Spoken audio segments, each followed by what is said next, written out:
কুষ্টিয়ার কুমারখালীতে family card শুমারির তথ্য সংগ্রহকারী ও supervisor নিয়োগে অনিয়মের অভিযোগ তুলে বিক্ষোভ মিছিল ও নির্বাহী কর্মকর্তার কার্যালয় ঘেরাও করেছে বৈষম্য বিরোধী ছাত্র আন্দোলনের নেতাকর্মীরা।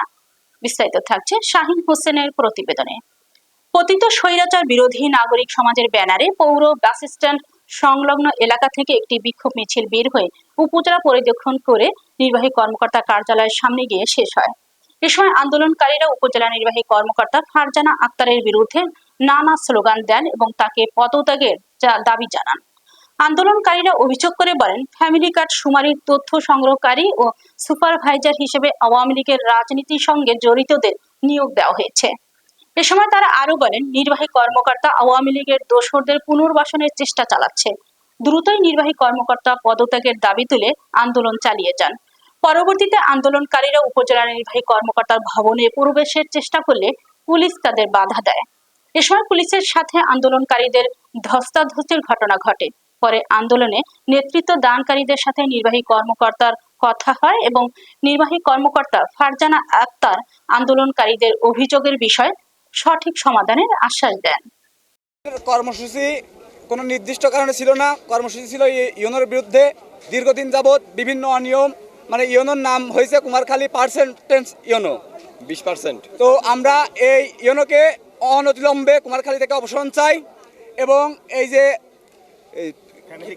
ফ্যামিলি কার্ডের যে শুমারি, যেই তথ্য সংগ্রহকারী সুপারভাইজার নিয়োগ হয়েছে, পরীক্ষার রেজাল্ট পুরা আওয়ামী লীগ ফ্যামিলি, জামাত ফ্যামিলি দিয়ে গঠন হয়েছে। আমাদের ছাত্র দলের প্রত্যেকটা ছেলে যে পরীক্ষা দিয়ে চান্স পাওয়ার মতো যোগ্য, আমাদের কাছে এমনও অনেক ছেলে বলেছে, ভাই আমরা পরীক্ষা দিয়ে চান্স পাবো, তারাও পায় নাই। ছাত্র দলকে একবারে বাতিল করে দেওয়া হয়েছে। একটা পক্ষকে এখানে সুবিধা দেওয়া হয়েছে। আমরা অতিলম্বে এই ইউনোকে কুমারখালী থেকে অপসারণ চাই এবং এখন থেকে কালকে সকাল 10টা পর্যন্ত আলটিমেটাম দেওয়া হলো। যদি এর মধ্যে ইউনো কুমারখালী ছেড়ে না যায় স্বেচ্ছায় এবং এই জনশুমারির পরীক্ষার রেজাল্ট সব স্থগিত না করা হয়, আগামীকালকে কঠোর কর্মসূচি সকাল 10টা থেকে কঠোর কর্মসূচি ঘোষণা করা হয়েছে। ওনাদের কিছু আপত্তি ছিল উপজেলা নির্বাহী কর্মকর্তা মহোদয়ের এখানে, ওই আপত্তি নিয়ে তারা এখানে আসছিল। কিছুটা তারা মিছিল করছে, করার পরে আমাদের আইন শৃঙ্খলা ডিউটির জন্য যতটুকু আশা করছি আমরা ছিলাম।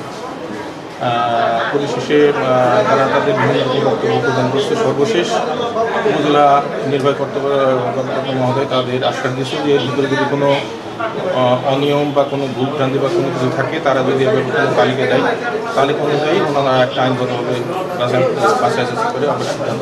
কোনো বড় ধরনের অপ্রীতিকর ঘটনা ঘটেনি, শান্তপূর্ণভাবে এটা শেষ হয়েছে। তালিকা করেছি, মেধার ভিত্তিতে আমরা তালিকাটা তৈরি করে সেই রেজাল্ট আমরা সবার সামনে প্রকাশ করেছি। কেউ যদি এই বিষয়ে কোনো ধরনের কোনো অভিযোগ করতে চায় আমাদের এই তালিকার বিষয়ে, তারা তাদের দাবি উত্থাপন সাপেক্ষে আমরা সেই অনুযায়ী যাচাই বাছাই করে দেখব।